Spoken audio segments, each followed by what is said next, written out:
The Raven Ridge Women's Correctional Facility was like hundreds of other prisons across America. Concrete walls, barbed wire, the unbearably bright Montana sun, and the smell of disinfectant that seemed to eat into the skin of anyone who spent more than a day there. The daily routine divided life into monotonous segments filled with repetitive activities. Wake up at 6 hours in the morning, breakfast at 7, work from 8 to 12, lunch, work again until 4, dinner and free time until lights out at 10. Day after day, week after week, year after year. One hot July day, a new prisoner arrived in this established world. Skylar Voss, 29 years old, had been transferred from a women's colony in Wyoming to serve the remainder of her sentence, 7 years for large-scale fraud. She stood out from the other inmates, tall, slender, with attentive brown eyes that seemed to see right through people. Her black hair was pulled back into a strict ponytail, emphasizing her chiseled cheekbones and aristocratic features. "Voss, this is your cell for the next 7 years, said Maverick Rains, a stern woman in her 50s with a face like a dried apple, pointing to a small room with 2 bunk beds. "Your cellmate is Prince. Before we continue, comment where you are watching from, and remember to hit the subscribe button for more true crime stories like this. Betting will be issued in an hour. Don't break the rules, and you might live to see the end of your sentence." Elena nodded silently, entered the cell, and placed a thin bag with her personal belongings on the lower bunk. "Hey, top bunk," came a voice from the opposite corner of the cell. There, leaning against the wall, stood a Latina with long hair tied back in a messy braid. "Journey Prince," she introduced herself, standing still and studying the newcomer closely. "Elena Voss," Elena replied, putting her things on the top bunk. "From Wyoming." "Wyoming?" Journey smiled.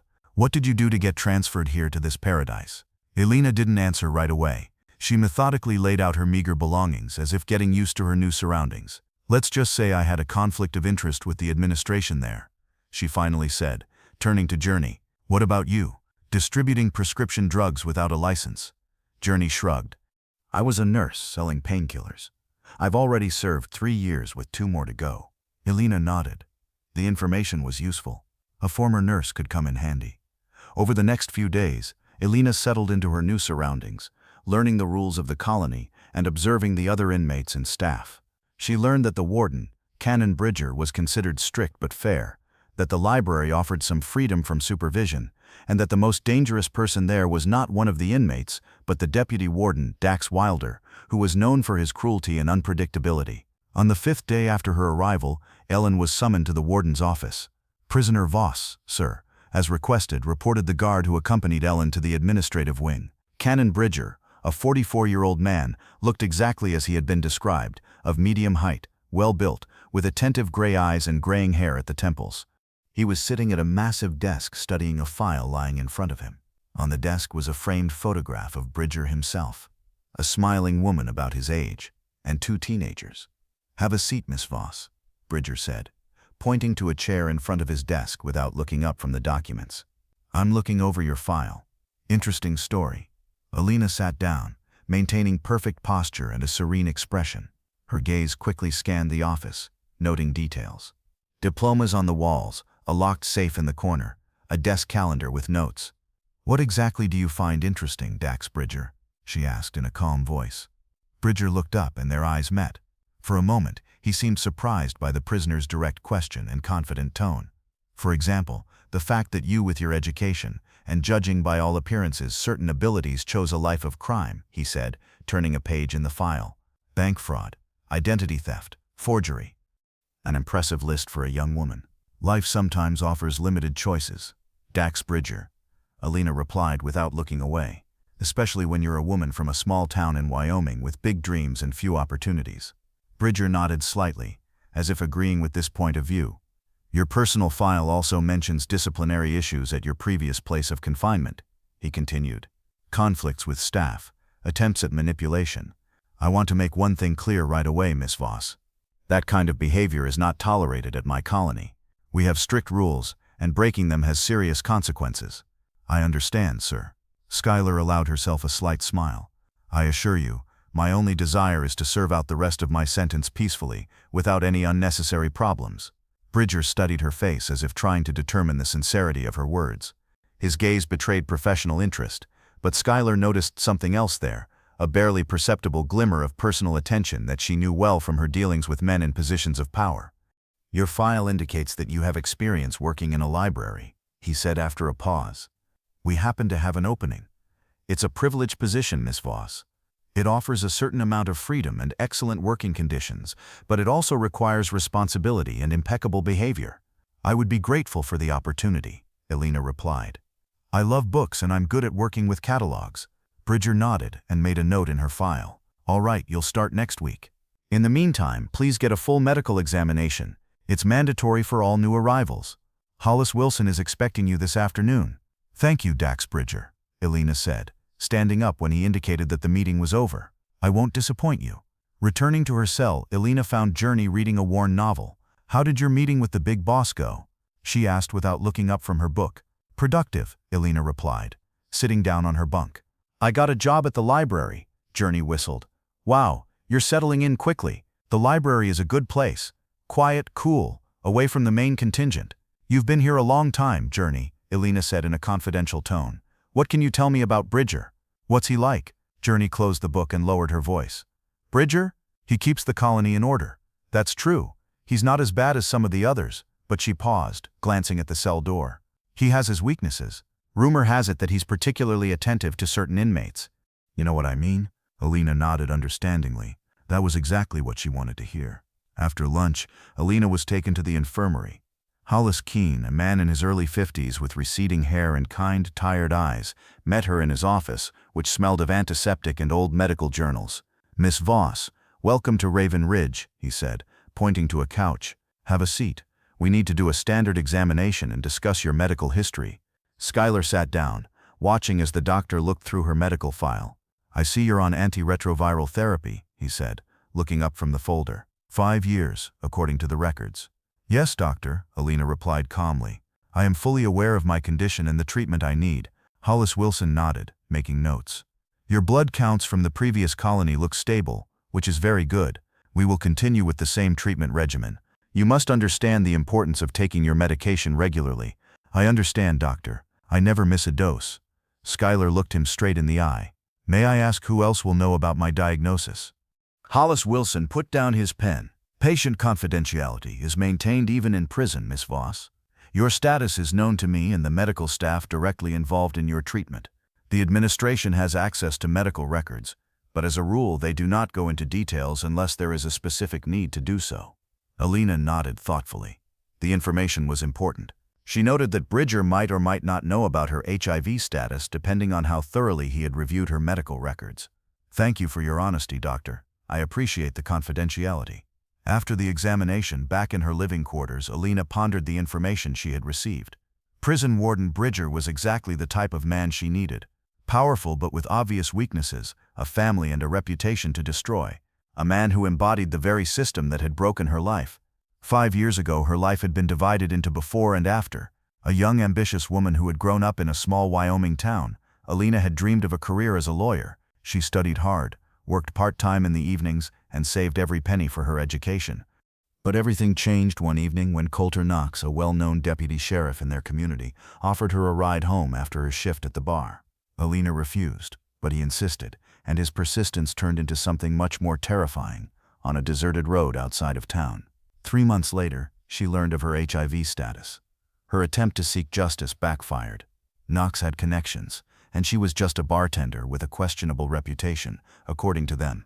Not only was her statement rejected, but she was also threatened with defamation charges. Her life fell apart. College, career, future, everything disappeared, leaving only anger and a thirst for revenge. Elena started small, minor scams that gradually grew into more complex financial schemes. She discovered a talent for manipulation and deception. She didn't just steal money, she destroyed the lives of those she believed deserved punishment. Corrupt officials, cruel police officers, powerful men who considered themselves untouchable. And now, serving her sentence, she has found a new goal. In the evening, while most of the inmates were watching TV in the common room, Schuyler and Journey sat in their cell talking in hushed voices. "You said you were a nurse," Elena began. "What kind of nursing?" "I worked in the infectious disease ward at Cascade Range Medical Center," Journey replied. 3 years before I got caught up in the pill business. So you know about infectious diseases." Elena looked intently at her cellmate. Journey tensed. What are you asking me for, Alina? I need someone I can trust. Alina lowered her voice to a whisper. Someone with medical training and no unnecessary moral principles. That sounds dangerous. Journey frowned, but her eyes betrayed her curiosity. What are you up to? Alina looked at her for a long time, as if making a decision. I have HIV, she finally said. I didn't get it by choice from a man who escaped punishment because of his position. I lost everything. My future, my career, my normal life. Now I want someone else to feel the same way. Journey recoiled. You want to deliberately infect someone? That's a criminal offense. I'm already serving time for another criminal offense. Alina replied calmly, and I chose my target very carefully. Bridger, Journey whispered with sudden understanding.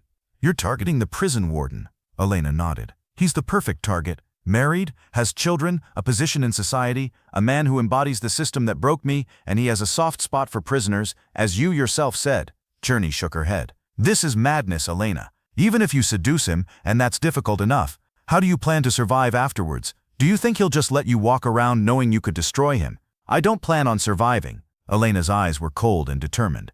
I plan for my death to be the beginning of his end. I need an ally who will help complete my plan after I'm gone. Someone who can pass the evidence on to the right people. Journey was silent for a long time, thinking about what she had heard. Finally she asked, why should I help you? It could cost me extra time. Because you're the only person here with enough medical knowledge to understand my plan, and because I can help you get out early. Alina leaned closer. I have connections on the outside, information that could be useful. And besides, don't you want to see the life of a man who thinks he can get away with abusing women in this prison come crashing down? Journey looked at Skylar thoughtfully. What will happen to the man from Wyoming? The one who did this to you? He'll get what's coming to him too. Skylar's eyes flashed. Some of the evidence I'm going to leave behind concerns him as well. Two birds with one stone. There was a long pause. The voices of other prisoners, laughter, and the sound of the television could be heard outside the cell walls. Normal prison life continued, unaware of the plan brewing in the small cell. Okay, Journey finally said, I'll help you. Not because of your promises, but because I've seen what Bridger does to some of the girls here, how he takes advantage of his position, and then sends them to solitary confinement, or transfers them to other prisons if they become a problem. Alina held out her hand. So we're partners. Journey hesitated, then shook the outstretched hand. Partners? But we need a clear plan. I have a plan. Alina allowed herself a slight smile. And it starts in the library next Monday. The library of the Raven Ridge Women's Correctional Colony was a small room, with rows of metal shelves filled with worn books. It was quiet and cool, the only place in the entire prison where one could hide from the heat and noise.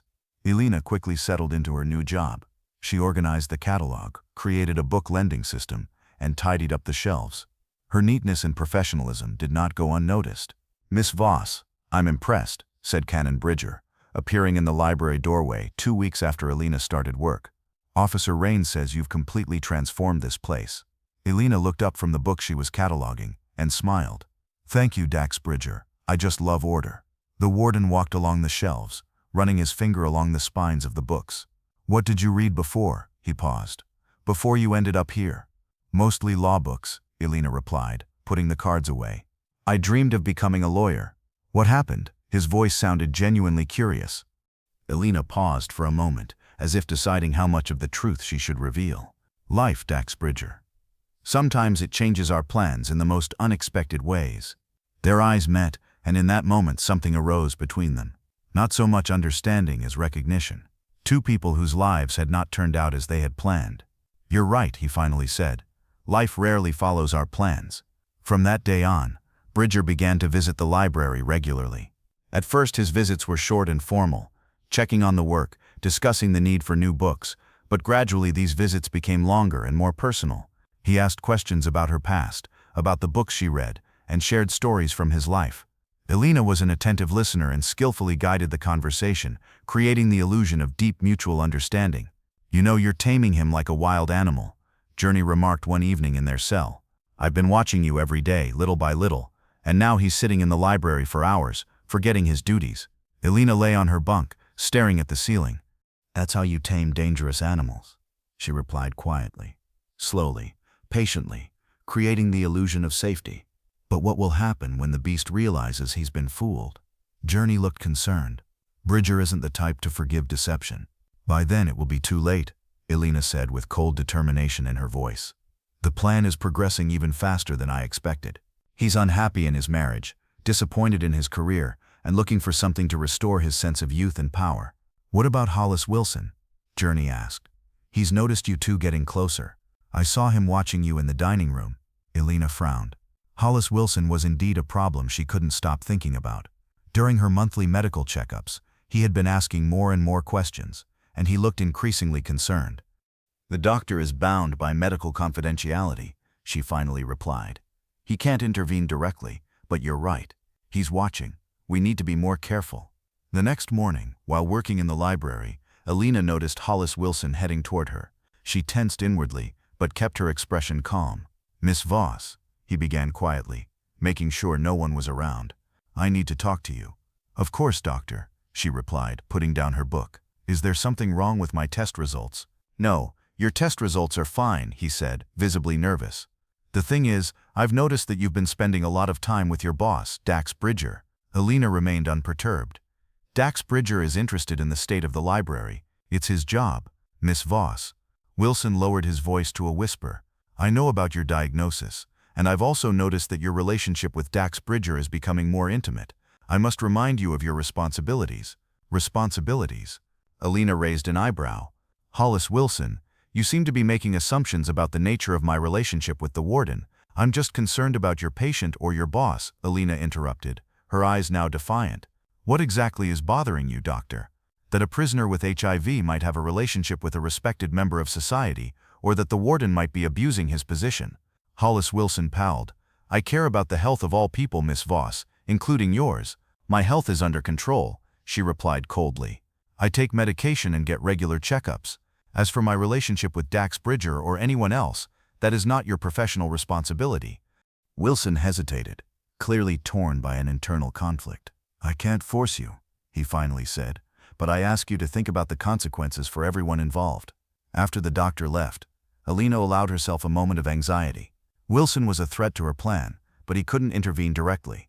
Hollis' patient confidentiality and the lack of direct evidence tied his hands. Nevertheless, she had to speed things up. That evening, as Schuyler was returning from the library, she was stopped by a security officer. Voss, the boss, wants to see you in his office. Now when she entered Bridger's office, she noticed that he was unusually tense. Close the door, Miss Voss, he said without looking at her. Elena obeyed, mentally preparing herself for a possible confrontation. Had Wilson finally decided to violate Hollis' patient confidentiality? Hollis Wilson came to see me today, Bridger began, confirming her fears. We had an interesting conversation. Elena remained silent, waiting for him to continue. He expressed concern about how much time I spend in the library. Bridger finally looked up and met her gaze. He thinks it could be misinterpreted. And what did you say to him? Elena asked, keeping her composure. That I'm the warden of this prison, and I decide where and how I spend my working hours. Bridger stood up from the desk and moved closer to her. But he made me think, Miss Voss, about what's going on between us. What's going on between us, Dax Bridger? Elena let her voice soften, become more intimate. He was standing very close now, and she could feel his breath. Something that shouldn't be, he replied quietly. Something dangerous. Sometimes danger is the only thing that makes us feel alive. Elena looked him straight in the eyes. Isn't that why you come to the library every day, to feel alive? The moment of tension between them seemed to stretch on forever. Then Bridger did what she had been waiting for all these weeks. He leaned over and kissed her. In the days that followed, their meetings became secret and intense. Bridger found excuses to call Elena into his office late in the evening when most of the staff had already left. Sometimes he stayed in the library after closing time, locking the door behind him. Their relationship quickly progressed from emotional intimacy to physical intimacy. Hollis Wilson watched with growing horror. During another medical examination, he made one more attempt. Miss Voss, I must warn you. What you are doing could be considered intentional infection. That is a serious crime. What are you talking about, doctor? Elena feigned innocent surprise. I'm not infecting anyone. I'm not blind, he said, his voice tinged with desperation.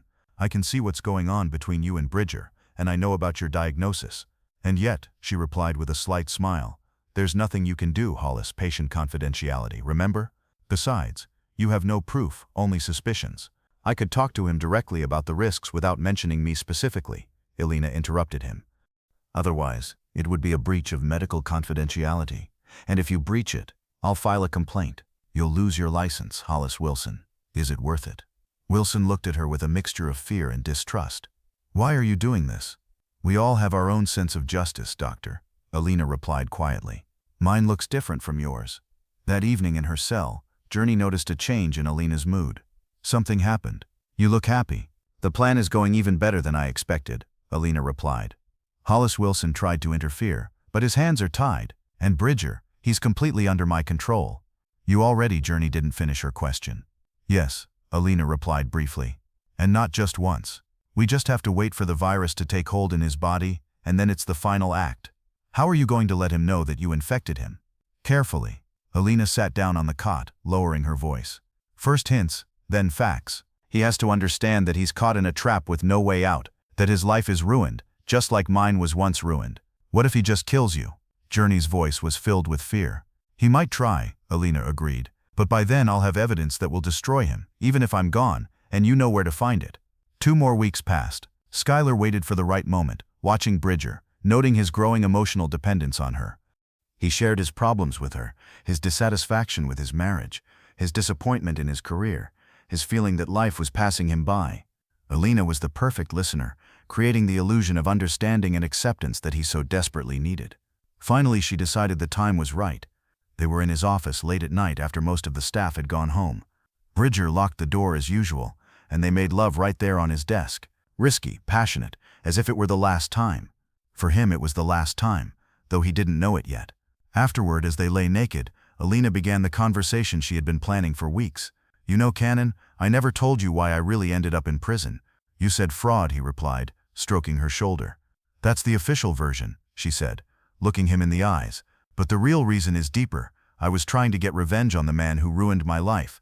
Bridger tensed, sensing a change in her tone. What are you talking about?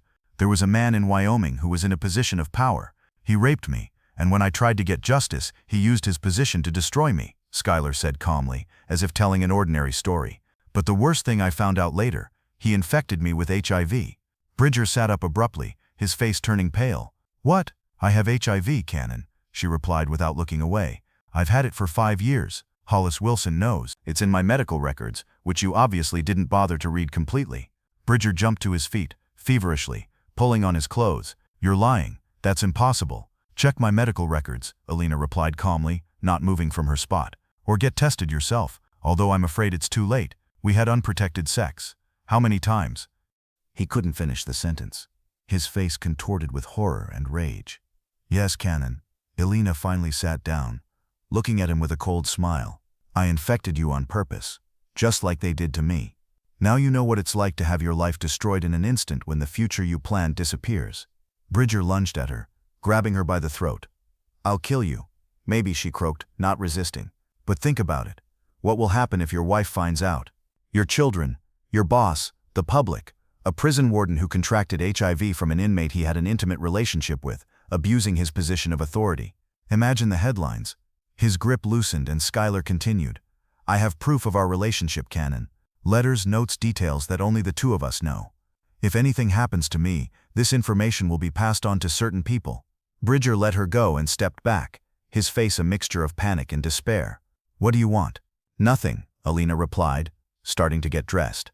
I already got what I wanted, Justice. The next day, Bridger did not show up at the prison. His deputy said that the warden had taken leave for personal reasons. Alina knew that he had probably panicked and gone to see a doctor to get tested. She waited, working in the library as usual, calm and methodical. 3 days later, Bridger returned. He looked exhausted with dark circles under his eyes and an unhealthy complexion. He called Skylar into his office. I got the test results, he said in a quiet, lifeless voice when she entered. They're positive. Alina nodded silently, watching his reaction. You've ruined my life, he continued. My marriage, my career, my health, it's all over. Now you know how it feels, she replied. To live with the knowledge that someone took your future away from you, and there's nothing you can do about it. What do you want from me? His voice sounded defeated. Money, early release. I already told you, Cannon. Alina looked him straight in the eye. I don't want anything. My revenge is complete. Bridger stared at her for a long time, his eyes filled with a mixture of hatred and fear. You won't get out of here alive, he finally whispered. Do you understand that? I knew it from the beginning, Alina replied calmly. The only question is how many people you'll take with you. Kill me and the evidence of our relationship will become public knowledge. Your wife, your children, your colleagues, everyone will find out. And there will also be information about who infected me in Wyoming. A double blow.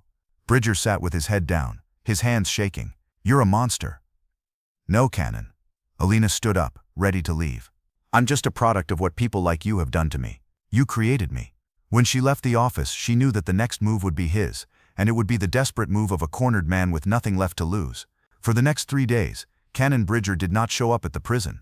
According to the official version circulated among the staff, the warden had taken time off for family reasons. But Skylar Voss knew the truth. She waited, preparing herself for the inevitable. Every morning, waking up on her prison bunk, she wondered, today or tomorrow. On the 4th day, Bridger returned. Alina noticed him from afar as she worked in the library. He looked completely different. His face gaunt, his eyes red, his movements nervous. He didn't even glance in her direction as he walked down the corridor, but she could feel the wave of hatred and despair emanating from him. Welcome back, Dax Bridger. One of the guards greeted him politely. Is everything all right with your family? Yes, thank you, he replied curtly without stopping. That evening, Alina shared her observations with Journey. He's back and he looks like he hasn't slept in days. Journey looked at her intently. Do you realize that every day could be your last? I've always known that. Alina replied calmly. From the moment I started this plan, are you really willing to die for revenge? Journey's voice sounded incredulous. Skylar was silent for a moment, staring at the cell wall. 5 years ago, when I found out about my diagnosis, my life was already over. She finally said, all I have left is the chance to restore justice, and I'm going to use it, even if it costs me my life. Are you sure I can do my part? Journey lowered her voice to a whisper. Everything is ready. Alina leaned closer. The package is hidden where I told you. Wait until I die, then take it out and deliver it to the address I gave you. Blake Holiday will be interested in this case, I'm sure. What if I don't make it, or what if I get caught? Then it will all have been for nothing. Skylar shrugged. But I believe in you, Journey. You're the only person I can trust. That night, Skylar couldn't sleep for a long time. She thought about the path that had led her here, the decisions she had made, the life she could have had if not for that fateful evening in Wyoming. But there were no regrets, only a cold determination to see it through to the end. The next morning, Alina went to her monthly appointment with Hollis Wilson. The prison doctor greeted her with obvious concern. Miss Voss, he began quietly after the nurse had left the office, I need to ask you something directly. Did you tell Warden Bridger about your HIV status? Skylar looked at the doctor intently. Why are you asking? Because he came to see me 3 days ago, Wilson said, nervously adjusting his glasses. He was in a state of panic, demanding to see your medical records and insisting on an immediate test for himself. And you showed him my records? Alina asked without reproach. He's the warden. He has access. The doctor looked guilty. But I conducted the test under the guise of a routine medical examination. The result is positive. Alina nodded silently. You understand that he's dangerous now, Wilson continued. He's lost everything. His reputation, his family, his future. People like that are capable of desperate acts. I understand the risk, doctor, Alina replied calmly. And I accept it. I could try to protect you, Wilson said sincerely. Transfer you to another colony under the pretext of specialized treatment. It's too late, Alina shook her head. But thank you for your concern. That evening, as the prisoners were returning from dinner, one of the guards approached Alina, a young man recently hired with a nervous look and sweaty palms. Voss, the boss wants to see you right now, he said, avoiding her gaze. Journey, who was standing nearby, tensed up. Now it's almost lights out. Orders from the boss, the guard snapped. Let's go, Voss. Alina glanced quickly at Journey. Her eyes said goodbye and reminded her of their agreement. Everything will be fine, she said to her cellmate, even though they both knew it was a lie. The guard led Alina, not along the usual route to the administrative wing, but through a service corridor rarely used by prisoners. It was an alarming sign, but Skylar walked calmly, as if unaware of the unusual nature of the situation. Where are we going? She asked as they passed another empty corridor. Shut up and walk, the guard replied gruffly, but there was fear in his voice. They stopped in front of a door leading to the back rooms. The guard quickly glanced around, then opened the door and pushed Skylar inside. There, in the dim light of a single bulb, stood Cannon Bridger. He was not alone. Next to him was his deputy, Dax Wilder, a man with a reputation as a ruthless enforcer. Leave us, Bridger ordered the guard. He left the room with obvious relief, closing the door behind him. Skylar looked around the room. Old mops, buckets, Cleaning supply. A place where few people came, especially at this time of day. You've chosen an interesting place to meet Dax Bridger, she said calmly. Shut up, Wilder stepped forward, his face contorted with rage. You have no idea what you've gotten yourself into. Bridger raised his hand, stopping his deputy. No, let her speak. I want to hear what she has to say before she dies. So, this is the end. Elena smiled as if she had heard something funny. You're going to kill me in the back room. How cliché. You have a choice. Bridger took a step forward. His voice sounded almost calm, but his eyes were wild. Either you tell me right now where the evidence you mentioned is kept, and we'll make sure you die quickly. Or what? Skylar interrupted him. You'll torture me right here in a prison full of witnesses. No one will look for a prisoner who hangs herself in her cell, Wilder said grimly. It happens, especially with those diagnosed with serious illnesses. Elena looked at Bridger. So, the official version is suicide. How predictable. Where's the evidence? Bridger's voice trembled with suppressed rage. In a safe place, Elena replied, and you'll never find it. A week after my death, it will be in the hands of people who will be very interested in getting to the bottom of this case. Kill me and you'll be signing your own death warrant. She's bluffing, Wilder said. Let's just get this over with. Bridger kept his eyes fixed on Skylar. You ruined my life. My wife took the kids and left when I told her about the diagnosis. My career is over. What else do you want from me? Justice, Elena replied simply. You got what I got 5 years ago, and now the man from Wyoming will get what he deserves too. What man from Wyoming? Bridger looked confused. The one who infected me? Elena looked him straight in the eye. The one who got away with it because of his position. My evidence includes information about him too. Double retribution in one fell swoop. I've had enough of this. Wilder stepped forward with the rope in his hands. Hold her, Cannon. Bridger, as if coming out of a trance, grabbed Skylar's arms. She didn't resist. There was no point. When Wilder threw the rope around her neck, she whispered, This isn't the end, Cannon. It's only the beginning. Early the next morning, Elena Voss's body was found in her cell. According to the official version released by the prison administration, the inmate had committed suicide by hanging herself with a sheet tied to the bars of the window. The reasons given were depression and a recent HIV diagnosis. Journey Prince, Elena's cellmate, was one of the first to see the body. She screamed and fought hysterically as guards dragged her away from the cell, but by noon she had calmed down remarkably, as if she had come to terms with the tragedy. She was sent to a prison psychologist, who noted the prisoner's unusual composure in the face of such a shocking event. 2 days after Skylar's death, a package was delivered to the office of Blake Holiday of the Raven Ridge Major Crimes Unit. Inside was a thick envelope containing documents, photographs, and a flash drive. Blake Holiday, a 38-year-old woman with a sharp mind and a reputation as an incorruptible investigator, looked through the contents of the envelope with growing astonishment.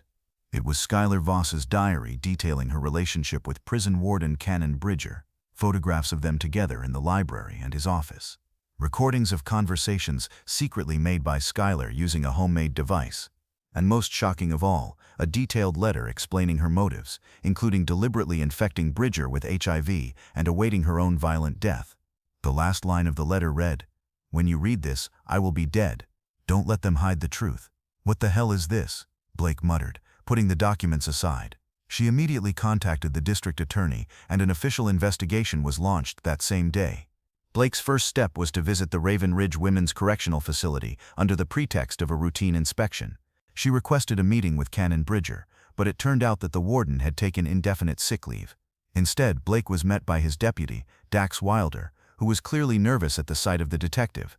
We are investigating the death of inmate Elena Voss, Blake said, watching Wilder's reaction closely. I need to talk to her cellmate Journey Prince. The coroner has already confirmed it was suicide, Wilder replied quickly.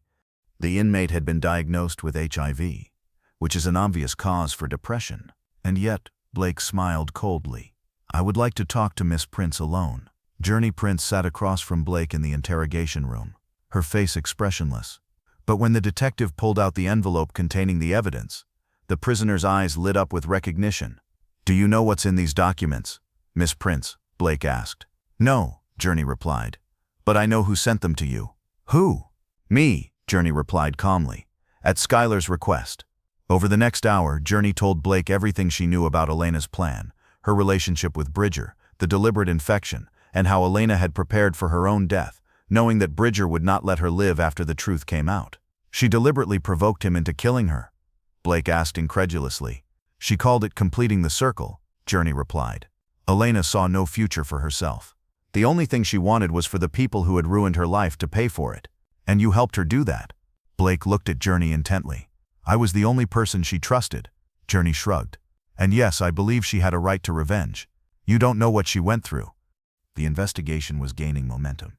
Blake obtained a warrant for the exhumation of Skylar Voss's body. A new autopsy revealed signs of violence inconsistent with the suicide theory. In particular, injuries indicating that Skylar had been strangled before being hanged to make it look like suicide. An order was issued for Canon Bridger's arrest, but he disappeared, leaving his home the day before the warrant was issued. His deputy Wilder, faced with irrefutable evidence, broke down during questioning and confessed to complicity in Elena's murder, describing in detail the events of that night in the utility room. At the same time, following information from Elena's documents, Blake began an investigation into Deputy Sheriff Coulter Knox of Wyoming. It turned out that he was not the only victim of this man. Several other women had come forward with similar allegations, but all the cases had been hushed up thanks to his connections. After 3 weeks of intensive searching, Canon Bridger was found in a motel on the outskirts of Red Bluff. He did not resist arrest, looking exhausted and indifferent to his fate. The only thing he said to the police was, "She won anyway." The trial of Bridger and Wilder attracted national attention. The story of Skylar Voss, a woman who deliberately infected a prison warden with HIV as revenge for a broken life, then planned her own death in a way that would expose him, sparked heated debates about ethics, justice, and systemic problems in the prison system. Canon Bridger was sentenced to life in prison for first-degree murder and multiple counts of misconduct in office. Wilder received 20 years as an accomplice. Coulter Knox of Wyoming was arrested and charged with rape, intentional infection with a dangerous disease, and abuse of office. Hollis Keene, the prison doctor, testified about his attempts to intervene and prevent the tragedy. He resigned and devoted himself to working with HIV-positive patients at a clinic for the poor. Journey Prince received a reduced sentence for cooperating with the investigation. After her release, she gave several interviews about her friendship with Skylar and her role in the story before disappearing from public view. Blake Holliday received a promotion for exposing the case, but it left a heavy mark on her.